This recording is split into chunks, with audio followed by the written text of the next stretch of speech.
Pertumbuhan Ekonomi Hijau Provinsi Sulawesi Selatan merupakan inisiatif yang mendasari perancangan kebijakan dan pelaksanaan pembangunan ekonomi hijau selaras dengan komitmen global tujuan pembangunan berkelanjutan atau Sustainable Development Goals atau SDG, serta program dan target pertumbuhan ekonomi hijau nasional. Secara umum, pertumbuhan ekonomi hijau Sulawesi Selatan bertujuan untuk mendorong pencapaian target pembangunan hijau yang berkelanjutan dari sumber daya terbarukan berbasis lahan atau turunannya. Secara nasional, rencana pertumbuhan ekonomi hijau diharapkan dapat mendukung pencapaian Nationally Determined Contribution atau NDC dalam penurunan emisi gas rumah kaca dan strategi adaptasi. Perencanaan pertumbuhan ekonomi hijau di Provinsi Sulawesi Selatan akan membantu untuk mengintegrasikan faktor iklim dengan perencanaan pengelolaan lahan. Penyusunan rencana pertumbuhan ekonomi hijau akan menggunakan pendekatan pertumbuhan ekonomi hijau yang responsif gender dan mengintegrasikan aspek mitigasi dan adaptasi terhadap perubahan iklim yang memberikan dampak pada penghidupan masyarakat, terutama pada sektor-sektor penghidupan berbasis lahan. Hal ini berkesesuaian dengan potensi dan tantangan pengelolaan sumber daya alam di Provinsi Sulawesi Selatan. Pemerintah Provinsi Sulawesi Selatan melalui Badan Perencanaan Pembangunan Daerah, Penelitian dan Pengembangan Provinsi Sulawesi Selatan atau Bapelitbangda menyelenggarakan kick-off integrasi pertumbuhan ekonomi hijau ke dalam Rencana Pembangunan Jangka Panjang Daerah atau RPJPD 2025-2045 Provinsi Sulawesi Selatan yang didukung oleh World Agroforestry atau ICRAF Indonesia dan Global Affairs Canada melalui proyek Sustainable Landscape for Climate Resilient Livelihood in Indonesia atau Lands for Lives. Kegiatan ini dimaksudkan untuk meningkatkan pemahaman bersama terhadap pentingnya penyusunan pertumbuhan ekonomi hijau atau Green Growth Planning atau GGP Provinsi Sulawesi Selatan, serta sebagai inisiatif dalam mendukung penyusunan Rencana Pembangunan Jangka Panjang atau RPJPD Provinsi Sulawesi Selatan. Melalui kegiatan ini, diharapkan dapat terhimpun masukan, saran dan informasi, serta partisipasi dari para pemangku kepentingan di Sulawesi Selatan dalam melihat kinerja pembangunan selama 20 tahun terakhir. Proses penyusunan Master Plan Pertumbuhan Ekonomi Hijau dan integrasinya ke dalam RPJPD berlangsung selama 2 hari dari tanggal 8 hingga 9 Agustus 2023 di Hotel Claro Makassar. Kick-off dihadiri oleh berbagai pemangku kepentingan dari Provinsi Sulawesi Selatan, instansi vertikal, kalangan akademisi, dunia usaha atau swasta, NGO atau LSM, dan lembaga mitra, dan pemerintah kabupaten kota di Sulawesi Selatan. Gubernur Sulawesi Selatan melalui sambutan yang dibacakan oleh Asisten Perekonomian dan Pembangunan Provinsi Sulawesi Selatan, Dr. H.M. Ihsan Mustari MHM,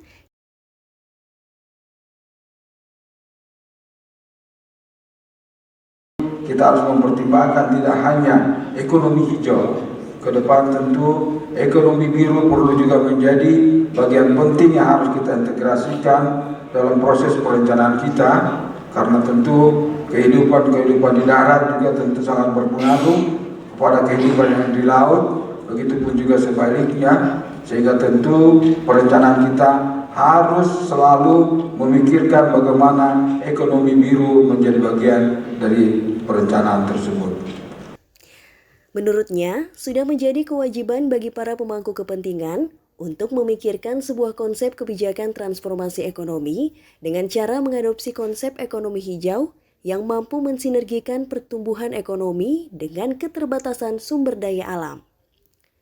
Melalui perencanaan yang baik, Sulawesi Selatan akan mampu mencapai target pertumbuhan ekonomi hijau dan bisa menentukan langkah dan strategi pencapaian indeks pertumbuhan ekonomi hijau melalui perencanaan master plan dan roadmap, sehingga dapat menjadi teladan dan memberikan kontribusi yang signifikan terhadap upaya pencapaian Sustainable Development Goals atau SDGs bagi provinsi-provinsi lain di Indonesia. Kepala Bapelitbangda Provinsi Sulawesi Selatan, Dr. Setiawan Aswad MDiv PLG, dalam sambutannya mengatakan bahwa berdasarkan hasil evaluasi RPJPD 2005-2025, terdapat sasaran dan indikator prioritas yang ditetapkan, telah sejalan dengan pilar ekonomi hijau. Namun, untuk pencapaian hasil yang lebih optimal dalam pertumbuhan ekonomi hijau ke depan, beberapa catatan hasil evaluasi RPJPD perlu menjadi bahan pertimbangan lebih lanjut untuk integrasi yang lebih tajam bagi proses perumusan visi misi, arah kebijakan, dan sasaran ekonomi hijau ke dalam dokumen perencanaan pembangunan di Sulawesi Selatan. Sudah menjadi kebijakan nasional juga bahwa ekonomi hijau itu menjadi pendekatan dalam rangka transformasi ekonomi di Indonesia. Dan saya kira ini sesuatu yang harus kita dukung bersama, tidak hanya karena normanya menghendaki seperti itu, tetapi juga saya kira dalam rangka pencapaian sasaran-sasaran yang diinginkan dalam rangka pertumbuhan ekonomi hijau ini. Teman-teman semua yang saya hormati dan saya banggakan, saya kira selama ini juga dalam rangka pelaksanaan pembangunan di daerah, kita mengacu kepada sistem perencanaan pembangunan nasional dan daerah, dan saya kira mekanismenya juga sudah jelas. Adanya orientasi pada pendekatan pembangunan menyebabkan kita juga ini harus melakukan reorientasi. Ya. Saya kira reorientasinya mungkin tidak terlalu besar karena selama ini juga kita sama-sama sudah melaksanakan pembangunan di tingkat nasional maupun di tingkat daerah dengan mengacu kepada pilar-pilar pembangunan itu sendiri. Saya kira sama-sama kita ketahui pilarnya adalah pendekatannya perencanaan pembangunan yang berkelanjutan. Ada, kita biasa menyebutnya tri aspek atau triple aspek biasa, ekonomi, sosial, dan lingkungan. Ya. Nah, barangkali karena secara nasional ada komitmen untuk melakukan transformasi dengan pendekatan ekonomi yang hijau, maka kemudian kita coba memetakan kembali sejauh mana status-status sasaran-sasaran dan indikator pertumbuhan ekonomi hijau itu kita sudah laksanakan. Sementara itu, Dr. Sonya Dewi, Direktur Asia Ikraf, mengungkapkan apresiasinya atas kerjasama yang selama ini terjalin untuk mendukung proses pembangunan di Provinsi Sulawesi Selatan, khususnya untuk proses RPJPD, RPJMD, KLHS, RPJPD, RPJMD, dan RPDAST.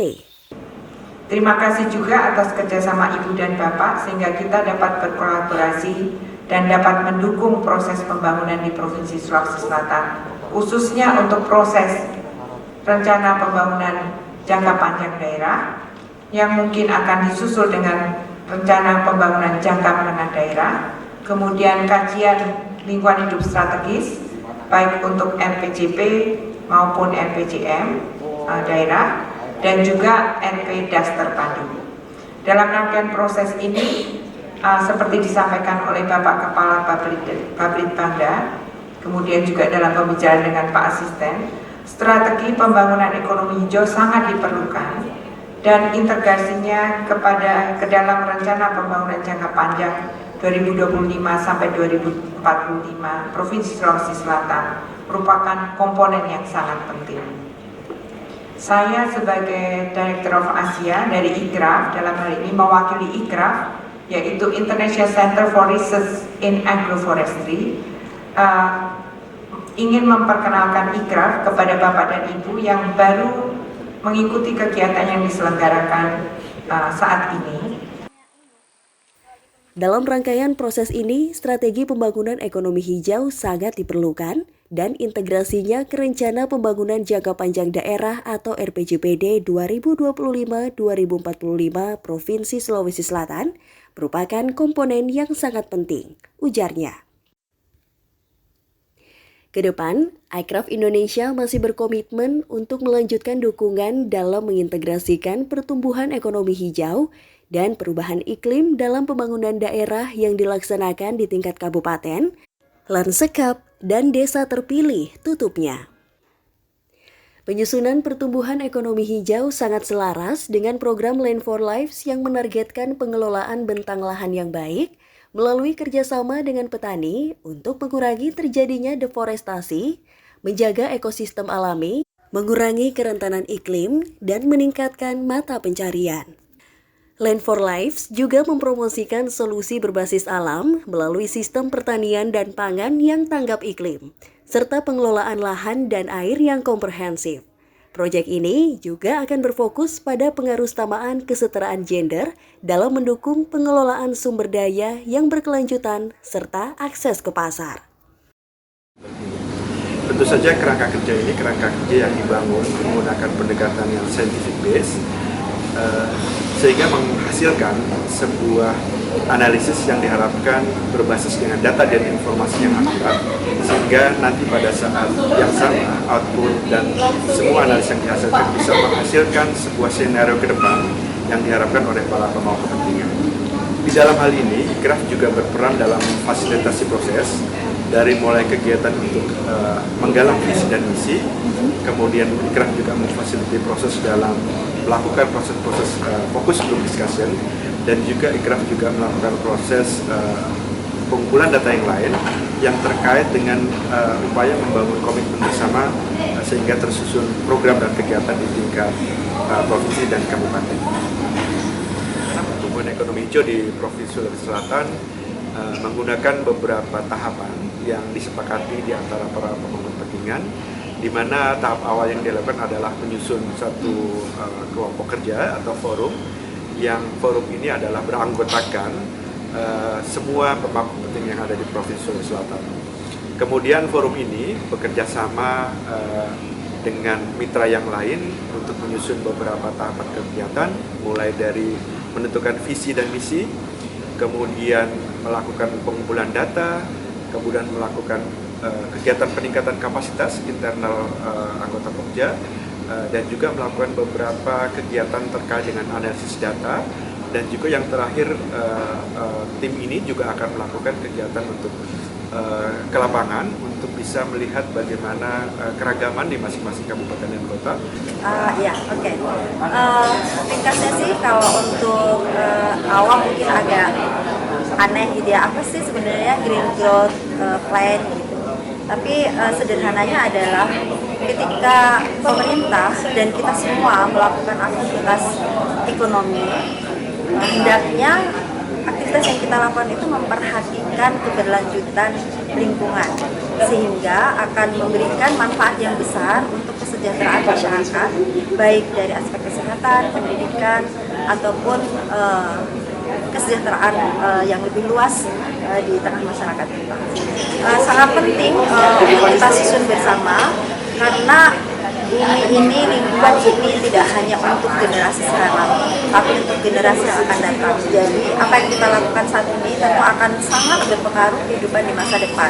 Sehingga hal-hal yang berkaitan dengan keberlanjutan, keberadaan lingkungan itu sendiri harus kita jaga dari sekarang agar manfaat itu tidak berkurang sampai ke anak cucu kita nanti. Seperti itu.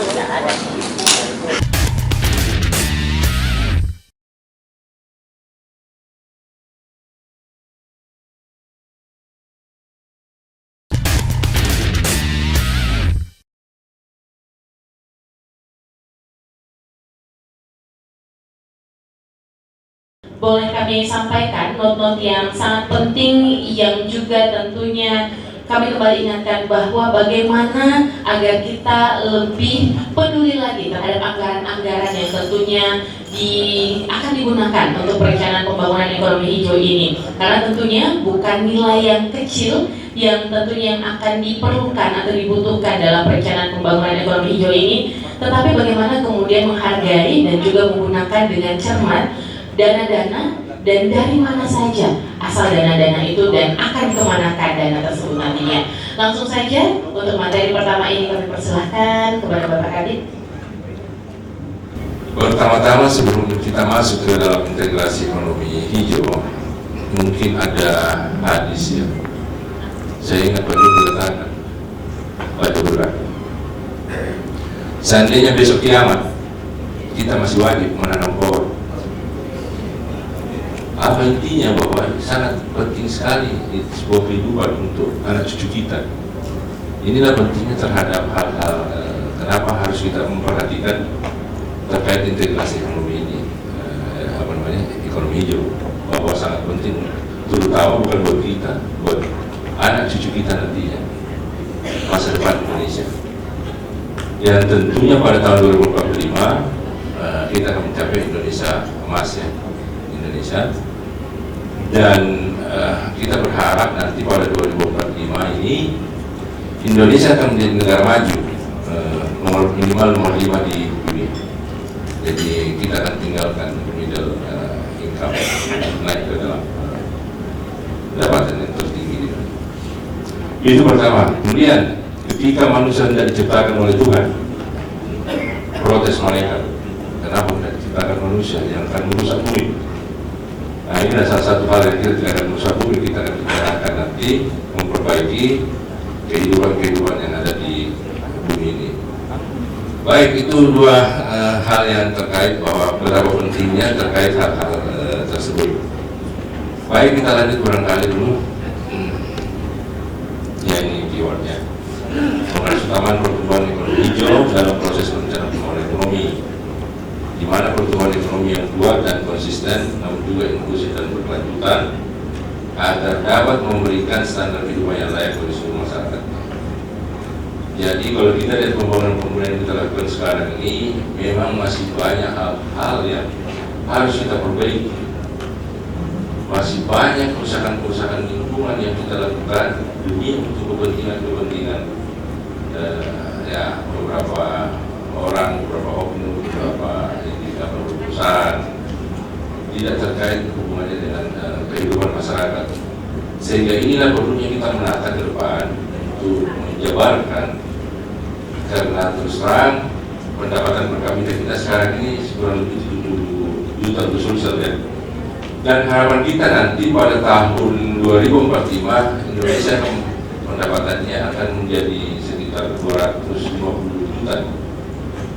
Apa yang harus kita lakukan dalam RPJP ini? Tentu harus ada perencanaan dan terkait tadi hubungannya dengan green economy, terkait dengan lingkungan segala macam. Oleh karena itu banyak hal yang kita tidak sadari, alih fungsi lahan apa segala macam, kerusakan lingkungan, hutan, lahan dirampak. Ini yang perlu ditata betul untuk bisa meningkatkan pendapatan masyarakat kita, terutama khususnya untuk petani dan nelayan kita yang sebagian besar banyak yang miskin. Kalau pemikiran kita tahun 2045 kita akan mencapai sekitar 250 juta, berarti harus ada secara progres untuk bisa meningkatkan pendapatan mereka. Kita harapkan nanti karena ada kabupaten juga, kita berharap semua kita bergerak secara bersama. Jadi kami punya target yang nanti ditetapkan, kita berharap kabupaten juga mendukung kami punya target, dan ini turunkan sampai di tingkat desa. Sampai di tingkat desa, tidak ada lagi desa-desa sangat tertinggal, tidak ada lagi desa tertinggal. Kita berharap nanti pada akhir PJP semua menjadi desa mandiri. Desa mandiri untuk memenuhi kebutuhannya. Intinya ke depan, secara keseluruhan Indonesia tidak tergantung lagi dengan negara lain. Impor yang ada, misalnya kedelai, misalnya garam, sudah harus kita produksi di Indonesia. Jadi kita ambil peran di mana? Di Sulawesi Selatan, khususnya garam misalnya. Kita punya posisi-posisi yang sangat luas, ya. Rumput laut apa segala macam, semua kita bisa dorong. Termasuk kedelai, penerimaan sekarang yang dulu kita mungkin tidak terlalu banyak makan tahu tempe, tapi sekarang sudah hampir tiap hari kita makan tahu tempe. Saya kira banyak juga yang makan tahu tempe.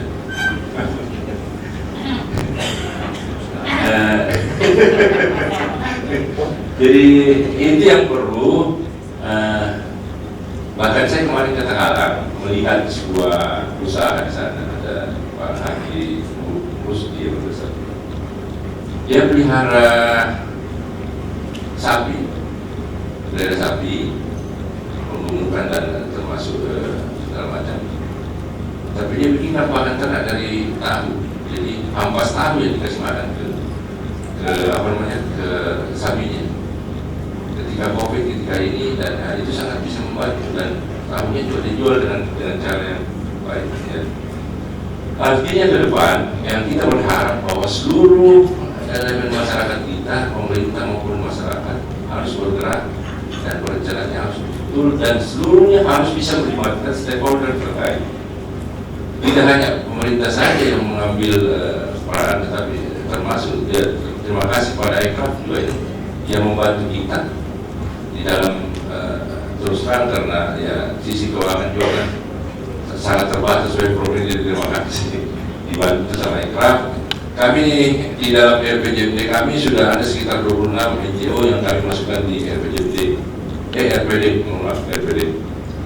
Jadi walaupun sebenarnya masih ada sekitar di Indonesia itu mungkin sekitar 20 lebih ya, tidak tercatat secara bagus. Ya mungkin kedepannya kita berharap mengenai bagaimana kesiapan investasi daerah, karena kita tidak bisa sendiri, Bapak, perlu banyak sekali sokongan-sokongan dari para stakeholder lainnya. Bagaimana kesiapan investasi daerah dalam mendukung pertumbuhan ekonomi hijau di sektor berbasis lahan. Kita akan ke Dinas PMTSP terlebih dahulu, Bapak, mohon izin. Ada Bapak Abdul Hadi Esos MM selaku Kabid Perencanaan dan Pengembangan. Kami persilakan, Bapak. Jadi yang perlu yang pertama-tama kita harus ada pada Undang-Undang Dasar 45 pada pasal 33 ayat 1 yang menegaskan bahwa perekonomian itu disusun sebagai usaha bersama berdasar atas asas kekeluargaan. Nah, investasi dan ekspor ada dua aspek penting yang perlu ditingkatkan. Hal tersebut merupakan penopang pertumbuhan ekonomi nasional dan membuka lapangan pekerjaan di Indonesia. Kemudian peningkatan investasi ini dalam mendongkrak pembangunan ekonomi suatu bangsa. Ekonomi makro investasi yang berperan dalam sebagai salah satu komponen pendapatan nasional, yakni produk domestik bruto atau PDB-nya. Kemudian jika investasi naik maka PDB akan naik, begitu juga sebaliknya. Saat investasi turun maka PDB juga ikut turun. Ya, jadi ini ada beberapa masalah dalam investasi kita. Yang pertama, aset itu kadang menganggur atau sarana produksi menganggur. Kemudian sumber daya alam, ya, ini yang belum siap untuk, karena masih banyak potensi-potensi sumber daya alam kita yang belum digarap. Kemudian banyaknya lahan-lahan yang menganggur atau kosong, ya. Kemudian kapital menganggur atau dana banyak yang digunakan hanya untuk konsumsi. Ini yang banyak terjadi di wilayah kita atau di Sulawesi Selatan. Mereka meminjam dana misalnya melalui bank, tapi bukan untuk investasi, hanya untuk sebagai konsumtif, ya. Misalnya bagaimana meningkatkan taraf penghidupannya itu lebih banyak ketika misalnya kita ke bank-bank, maka dana-dana mereka itu lebih banyak kepada produk-produk yang konsumtif. Ya, akibatnya apa? Investasi itu menjadi rendah, kemudian PNDRB-nya rendah, kemudian income per kapitanya juga rendah, kemudian pertumbuhan ekonomi juga rendah dan kemakmuran yang akan berdampak menjadi rendah. Kemudian persaingan antar daerah yang semakin tinggi yang menyebabkan pentingnya promosi dalam meningkatkan investasi di sektor swasta. Nah, investasi sekarang itu, ya, yang perlu juga kita perhatikan adalah kesiapan daerah. Kita sudah banyak berinvestasi dan pihak-pihak dari swasta baik dari luar negeri maupun PMDN atau penanaman modal dalam negeri itu sudah banyak melakukan investasi di Sulawesi Selatan. Tinggal kesiapan kita, ya.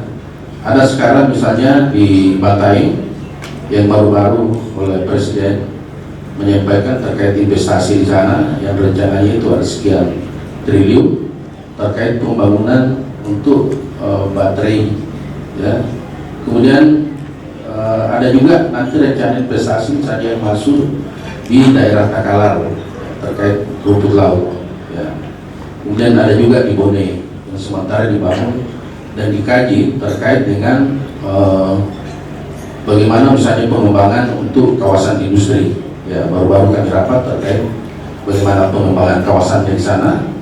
Kemudian misalnya di daerah Luhur Raya terkait misalnya energi misalnya, ya, atau banyak investasi yang sudah berjalan cuma operasionalnya belum.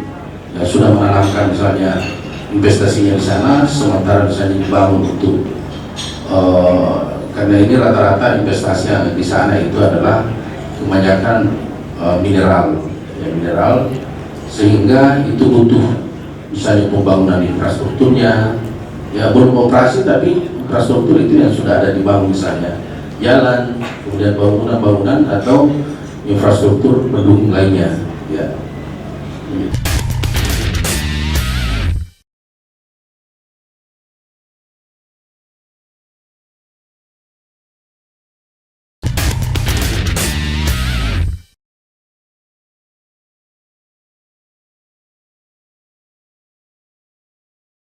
Ternyata cukup besar ya, 14.000 triliun untuk investasi kita. Berarti kalau minta 3T untuk ekonomi hijau masih bisa ya. Baik, kita akan lanjutkan untuk komitmen dan mainstreaming aspek green production dan green job dalam pengelolaan sumber daya di Provinsi Sulawesi Selatan. Kami persilakan kepada Bapak Adi Sulaiman Haji H.A. Lule untuk dapat memberikan paparannya. Perkenalkan, kami dari Kadin Sulawesi Selatan. Kadin merupakan salah satu organisasi di bidang perdagangan, perekonomian dan jasa. Saya rasa kegiatan ini Kadin sangat mengapresiasi sekali. Kenapa? Karena Kadin adalah bergerak di sektor hilir yang tentunya akan bermuara kepada hulu. Artinya apa yang diproses di hulu itu merupakan kunci daripada keberhasilan di hilir yang dikelola oleh Kadin. Nah, olehnya itu kami mengapresiasi adanya program ekonomi hijau ini. Kenapa? Karena kita tahu persis bahwa tuntutan negara-negara maju, katakanlah Eropa, itu jelas dia bukan hanya membutuhkan suatu komoditi yang banyak, tetapi dia mau sehat. Ya, artinya dia mau makan itu bukan nikmat, tetapi dia mau sehat. Nah, di dalam hal ini tentu apa yang diproduksi oleh petani kita tentu berpedoman kepada standar operasional budidaya yang hijau. Itu yang kami lakukan. Yang sebagai gambaran bahwa Kadin sangat mendukung. Ya, di Kamar Dagang dan Industri atau Kadin ini merupakan organisasi ya, pengusaha Indonesia yang bergerak dalam bidang perekonomian dan diatur dalam Undang-Undang Nomor 1 Tahun 1987 tentang Kamar Dagang dan Industri. Kadin tadi saya sampaikan merupakan wadah komunikasi dan konsultasi antara pengusaha Indonesia dan pemerintah. Artinya program-program pemerintah kita merupakan suatu sebagai komunikasi dengan baik untuk kepentingan semua, kepentingan negara, kepentingan pengusaha dan kepentingan masyarakat. Seperti saya sampaikan tadi dari beberapa ada masalah sosial, ekonomi, lingkungan. Nah, inilah yang kita akan karena aku pun juga yang akan melakukan aku berdampak. Nah, itu yang begitu juga masalah yang saya sampaikan tadi oleh BKN. Jadi karena di Kadin itu ada semua, mulai dari pedagangnya, industrinya, jasanya, termasuk jasa perhotelan dan sebagainya, wisata, ada semuanya. Nah, kemudian kedua, Kadin Sulawesi Selatan berkomitmen mendukung pembangunan strategis pada integrasi pertumbuhan ekonomi hijau ke dalam rencana pembangunan jangka panjang daerah tahun 2045 di Provinsi Selatan. Kadin Sulawesi Selatan berharap agar ke depan aspek proses produksi serta pekerjaan atau pengelolaan produk yang ramah lingkungan atau produk hijau, karena hal tersebut merupakan hal yang sangat penting dalam pendekatan ekonomi menghadapi tantangan terhadap tuntutan pasar global. Jadi Kadin sangat mengapresiasi, Kadin sangat mendukung hal gerakan atau program ekonomi hijau. Karena itu tadi saya sampaikan bahwa kami berada di sektor akhir, dan tentu kami akan bersaing secara bebas di pasar global. Apabila komoditi kita yang tidak sesuai dengan harapan mereka, tentu tidak akan kalah bersaing dengan negara-negara lain. Nah, ini kita memang harusnya kita harus masuk kepada ekonomi hijau. Baik, dan langsung kita akan juga dengarkan paparan kita yang terakhir dari Ikraf Indonesia, bagaimana mengantar pertumbuhan ekonomi hijau dan menuju visi tujuan Green Growth Plan Provinsi Sulawesi Selatan. Kami persilahkan. Jadi mungkin tentu seperti yang disampaikan oleh narasumber tadi, cukup banyak sektor, Bapak Ibu sekalian, sektor yang terkait dengan bagaimana pertumbuhan ekonomi hijau berbasis lahan dan sumber daya terbarukan ini diformasikan ke dalam program dan kegiatan. Gitu ya. Tentu kerja-kerja perencanaan dalam hal ini yang akan kita coba support Pak Kabid di dalam bagaimana kemudian nanti apa yang dihasilkan di dalam pertumbuhan ekonomi hijau betul-betul merupakan berdasarkan suatu kajian dan juga bisa berkontribusi di dalam proses RPJP yang akan datang. Jadi mungkin ini bagian-bagian yang tadi sudah disampaikan semua oleh Pak Kabid, oleh Dinas Penanaman Modal dan juga oleh Kadin. Saya pikir ini akan saya rawat saja bagaimana pendekatan-pendekatan yang digunakan, termasuk juga apa yang disampaikan oleh Pak Kabid terkait bagaimana mengembangkan ekonomi hijau ini juga sudah disampaikan.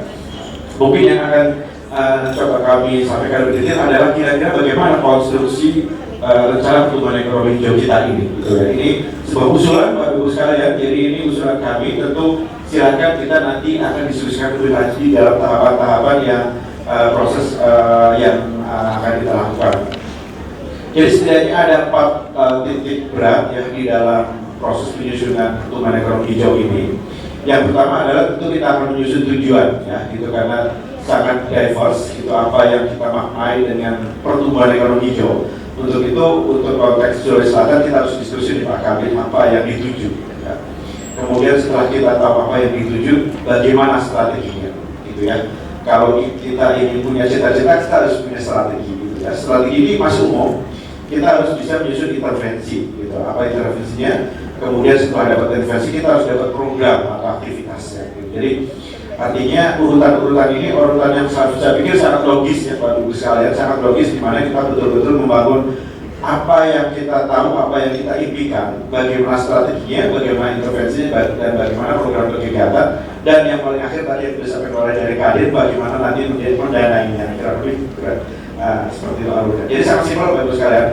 Nah ini dalam aspek itu kemudian tentu kita nanti akan memetakan bagaimana strategi-strategi itu terhubung dengan dokumen-dokumen yang ada di daerah, gitu. Gimana misalnya bagaimana strategi itu terhubung dengan dokumen apa, intervensi terhubung dengan dokumen apa, capaian data dengan dokumen apa, dan juga indikator dengan dokumen apa.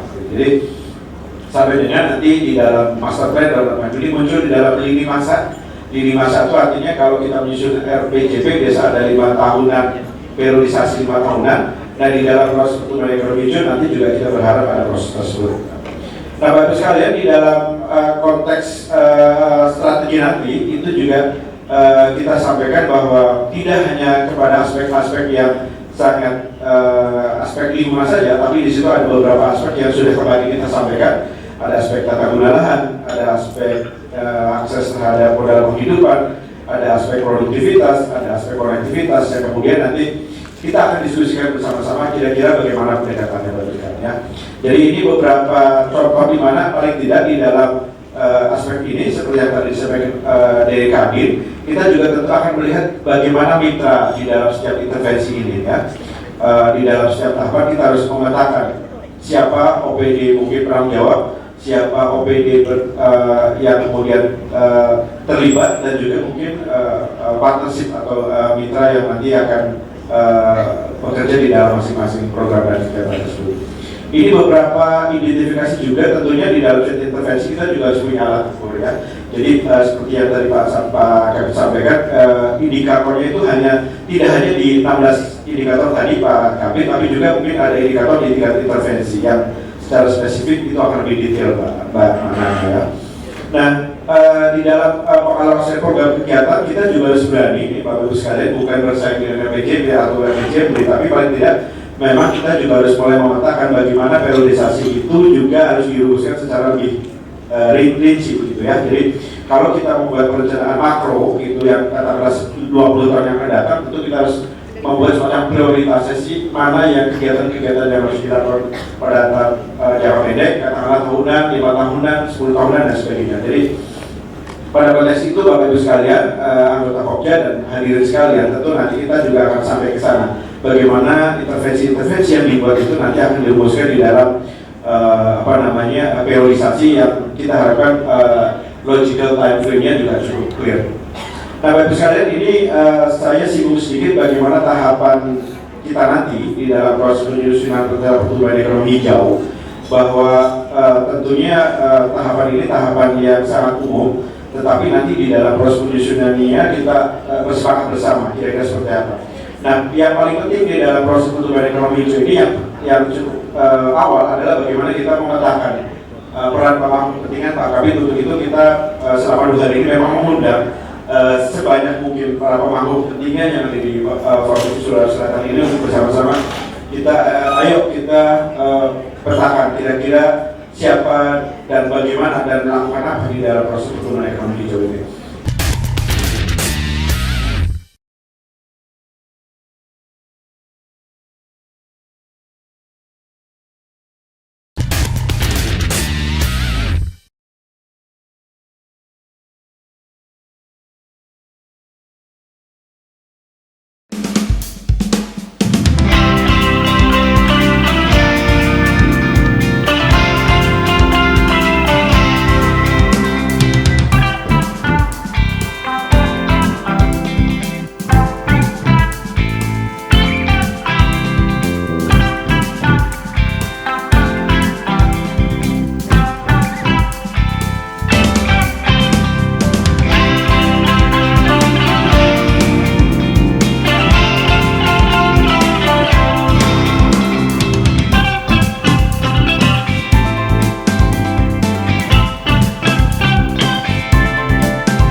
Assalamualaikum warahmatullahi wabarakatuh. Nama saya Muhammad Marhum Latif dari Bapeda.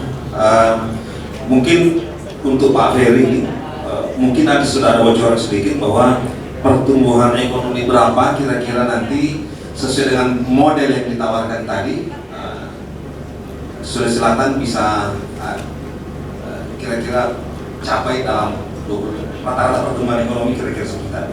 Kemudian termasuk juga kualitas lingkungannya seperti apa.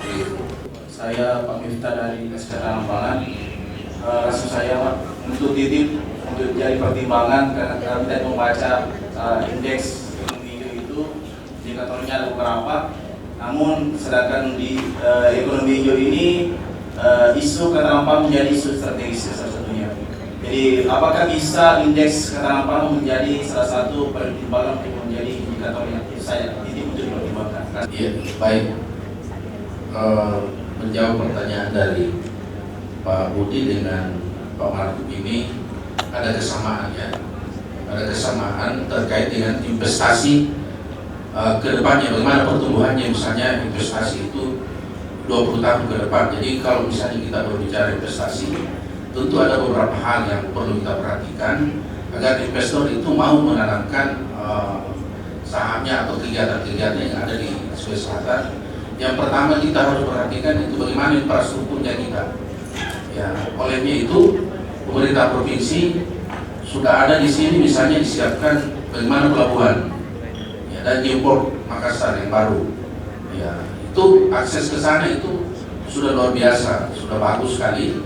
Kemudian bagaimana kesiapan misalnya energinya kita. Kalau misalnya investor itu masuk kan pasti butuh energi.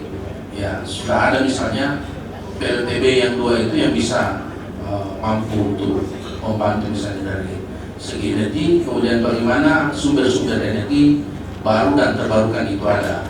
Karena kita punya potensi laut, ya masih banyak yang kita bisa kembangkan, termasuk energi yang ada misalnya di energi gelombang itu sudah bisa dijadikan menjadi sebuah energi. Karena baru-baru itu ada presentasi dari Kedutaan Swedia itu, kalau misalnya di sana dia sudah bisa ubah gelombang laut itu menjadi sebuah energi. Ya, itu yang perlu kita, karena itu kan terkait dengan ekonomi hijau itu. Kalau itu kan tidak butuh kita misalnya membutuhkan minyak untuk menjalankan satu mesin, ya, seperti itu. Kemudian yang paling penting juga kesiapan kita bagaimana untuk keamanan dari misalnya pihak investor. Kalau sudah menanamkan misalnya sahamnya misalnya di sini atau membuat satu pabrik, tentu dia butuh keamanan. Nah, ketika kedutaan Jepang berkunjung ke Sulawesi Selatan, maka yang pertama dikunjungi dulu adalah misalnya dia ke Polda, dia ke Polda misalnya, karena untuk memastikan tingkat keamanan kalau misalnya ada aset-asetnya di sini. Jadi itu sangat penting untuk bagaimana dia berinvestasi, karena dia harus investasi itu bukan perhitungan pendek, tapi dia mampu menjangkau misalnya berpuluh-puluh tahun ke depan. Karena investasi itu ketika dia sudah masukkan misalnya beberapa misalnya bahan yang ada di sini, tentu dia tidak mau bagaimana hasilnya itu ke depannya itu bisa misalnya untuk mensejahterakan misalnya orang-orang misalnya ada di Sulawesi Selatan, dan manfaatnya itu kembali ke anak cucu kita misalnya, karena ini perhitungan yang sangat-sangat panjang. Kemudian bagaimana penyerapan tenaga kerja, dan yang paling ditumbuhkan misalnya sekarang itu adalah membangun. Kemudian terkait dengan capaian indikator Pak, jadi di dalam indikator ini tentu ini kan proses awal ya Bapak, jadi artinya ini adalah proses yang mari kita jalani bersama-sama Pak Latif ya. Jadi tentu nanti kita akan mencoba paling tidak ada 3 tipe indikator. Yang pertama adalah indikator yang sifatnya memang harus dinolkan gitu ya, katakanlah harus dinolkan. Jadi mau nggak mau kita harus berupaya menyusun intervensi agar ke depan indikator itu nol. Misalnya contoh mungkin kayak deforestasi gitu Pak ya, kita maunya harus nggak ada gitu ya. Kemudian erosi gitu dan sebagainya, tentu itu harus kita upayakan ke situ. Tapi sebagai sebuah katakanlah bayangan saya sebagai sebuah mesin gitu, tentu ada data input, ada intervensi dimasukkan ke mesin, nanti indikatornya seperti apa munculnya, tentu tidak sekaligus selesai, harus ada proses iterasi lagi Pak, sampai dengan nanti intervensi strategi yang dibangun di situ nanti betul-betul akan menghasilkan berapa nilai indikator yang diharapkan. Kemudian yang kedua adalah indikator yang memang harus 100% gitu ya, tentu harus katakanlah di TPP sudah jelas bahwa katakanlah untuk mencapai penduduk miskin misalnya, ya harapannya nggak ada penduduk miskin gitu ya. Tapi tentu saja itu terkait lagi dengan yang kita lakukan sebagai itu ya. Kemudian yang ketiga adalah indikator yang behaviornya yang coba kita perbaiki, perilakunya gitu. Apakah harus naik terus atau harus turun terus gitu. Jadi nanti sama-sama kita definisikan lah ya di dalam proses ke depan ini. Jadi memang tidak ada yang sekaligus langsung selesai gitu. Nah kemudian yang kedua pertanyaan yang terkait dengan ketahanan pangan, saya sangat setuju Bapak kalau memang ini bisa masuk ya indikator ini di dalam, karena kemarin disampaikan oleh Bapelitbangda juga 16 ini adalah indikator utamanya begitu, tetapi indikator minimal gitu yang diberlakukan di tingkat nasional. Untuk tingkat provinsi mudah-mudahan bisa disesuaikan. Correct me ya Bapak Ibu apabila saya salah, tapi kalimat ini kemarin disampaikan oleh Bapelitbangda gitu. Mudah-mudahan nanti bisa masuk Pak. Ketahanan pangan ini penting sekali konteksnya, jadi mau tidak mau harus kita endorse gitu rame-rame ya Bapak Ibu sekalian. Terima kasih.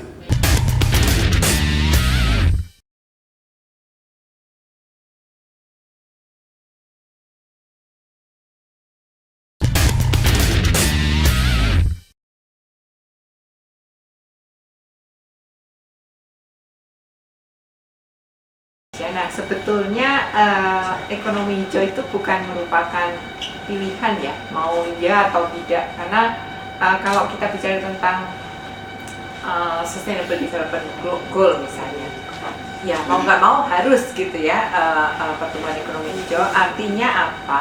Artinya pada prinsipnya itu kita membangun sekarang, mendapatkan manfaat ekonomi, tetapi jangan sampai dampak lingkungannya itu negatif atau terlalu negatif sehingga itu menghalangi pertumbuhan ekonomi di masa-masa depan.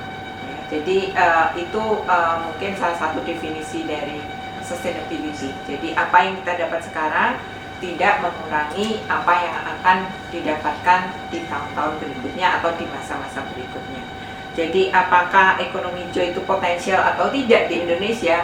Ya, kalau kita memang mau membangun secara sustainable, itu sebetulnya bukan mau atau tidak ya, harus seperti itu gitu ya. Dan kalau kita lihat sebenarnya banyak sekali yang masih bisa diperbaiki dari business as usual kita sekarang. Jadi selama ini yang tadi saya sempat sebutkan, rencana pembangunan dengan rencana tata ruang itu biasanya apa ya, dilakukan paralel. Rencana pembangunan biasanya mau ada pembangunan ini, pembangunan itu, sektor sektor komoditi ini dan itu dan sebagainya. Tetapi seringkali tidak ada spesifik lokusnya di mana. Nah, padahal sebetulnya kalau kita sandingkan ini rencana pembangunan yang sama dengan target yang sama, kalau dilakukan di tempat yang berbeda, manfaat maupun risiko dan dampaknya itu bisa berbeda. Jadi kalau kita lakukan misalnya mau membangun sektor pertanian misalnya, kalau bukan di Sulawesi Selatan misalnya tempat lain ya, mau mengembangkan sawit. Sulawesi Selatan ini pada khususnya saya senang sekali melihat bagaimana energi yang terbarukan itu sudah menjadi bagian utama dari suplai listrik ya, dengan adanya PLTA. Nah, ada air, ada angin ya. Nah, tetapi ini juga dimana kita bilang pertumbuhan ekonomi hijau itu penting karena pendekatannya sistem, ya. Pendekatannya bukan satu sektor per sektor. Nah, ada suatu dalam suatu das begitu ya. Apa yang terjadi di atas, di upstream ya, upstream namanya, di daerah atas ya, di daerah hulu itu akan mempengaruhi apa yang terjadi di daerah tengah maupun di daerah bawah. Ya, jadi kalau di atasnya itu penggunaan lahannya itu sangat tidak sustainable, menyebabkan erosi dan sebagainya, tentunya ini nanti dam akan menjadi pendangkalannya itu cepat ya, sehingga PLTA-nya juga akan terganggu ya, sehingga untuk ngeduk itu mahal sekali. Nah, inilah sebetulnya nyambung juga ke tadi pertanyaan Pak Fidaan ya tentang pendanaan dan pertanyaan yang ketiga tadi.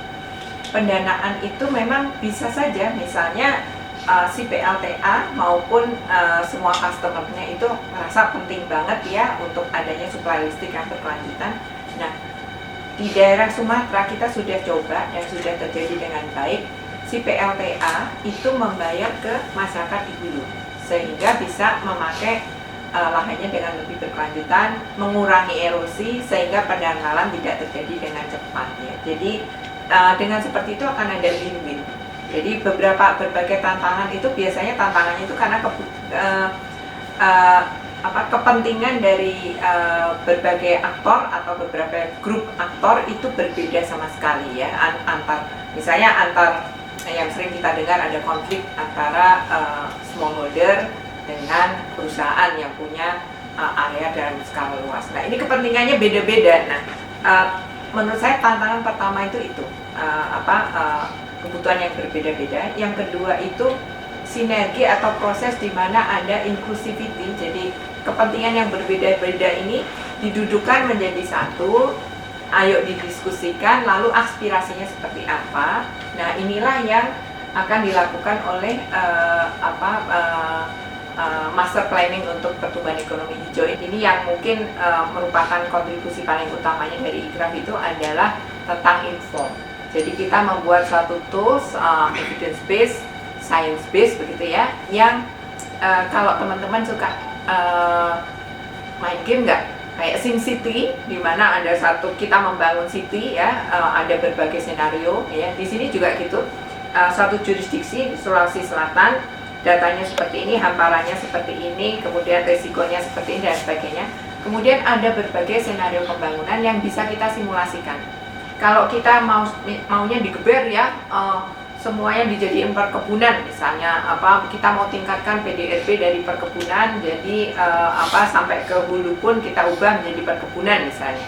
Itu nanti kalau kita masukkan ke dalam tools kita namanya Lumens, akan kelihatan emisinya akan meningkat jadi berapa, kemudian juga kualitas dasnya akan menjadi seperti apa, dan PDRB-nya naiknya seperti apa sih, sampai berapa lama gitu ya. Jadi itulah dimana kita katakan simulasi skenario ini nanti akan bisa membuat kita mengambil keputusan secara evidence based. Karena tidak bisa dipungkiri bahwa sektor lingkungan harus menjadi pertimbangan dalam setiap rencana pembangunan kita di Sulawesi Selatan.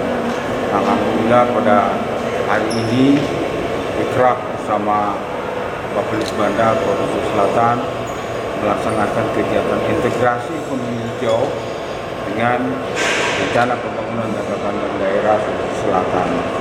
Dengan demikian nantinya kita berharap bahwa di dalam aktivitas ekonomi di Sulawesi Selatan selalu mempertimbangkan, selalu memikirkan bagaimana lingkungan itu tetap harus dilakukan mitigasi dan juga adaptasi sehingga semua makhluk, tidak hanya manusia, itu dapat hidup dengan lestari, hidup dengan baik di bumi ini. Bahkan kami meminta tidak hanya ekonomi hijau, tapi ekonomi biru. Ekonomi hijau itu bagaimana land ya, kehidupan di lahan darat. Ekonomi biru itu memang kita juga gunakan sebagai pertimbangan dalam proses perencanaan kita. Bagaimana kehidupan laut juga bisa kita jaga dan tetap ekonomi bisa berjalan. Seperti oleh Bapak Gubernur Sulawesi Selatan sangat mengapresiasi kegiatan ini, sehingga tentu juga kehidupan kita saat ini itu tidak hanya memikirkan kehidupan besok, tapi kehidupan yang berkelanjutan, kehidupan untuk anak cucu kita, kehidupan bagaimana pembangunan itu bisa berkelanjutan untuk anak cucu. Saya sampaikan tadi bahwa rencana pembangunan itu tetap harus mempertimbangkan kondisi lingkungan. Tidak kita lakukan perubahan, tapi tentu ada langkah-langkah adaptasi yang kita lakukan. Seperti pertanian. Ya, seperti pertanian. Ya, pertanian sekarang ini didorong kepada petani-petani untuk menyiapkan seperti embung ya, kalau untuk komoditas-komoditas hortikultura kita, kemudian kita mengatur kembali ya, waktu cocok tanam, kita berikan bantuan alutsistan kepada petani sehingga tentu apa yang diupayakan itu tidak terganggu dengan adanya ini. Pak, dalam penyusunan RPJMD bagaimana pertumbuhan ini seperti kita bisa lihat hari ini kita melakukan kick-off, itu menandakan bagaimana komitmen, tidak hanya komitmen, bagaimana kita bisa konsisten untuk menjalankan komitmen.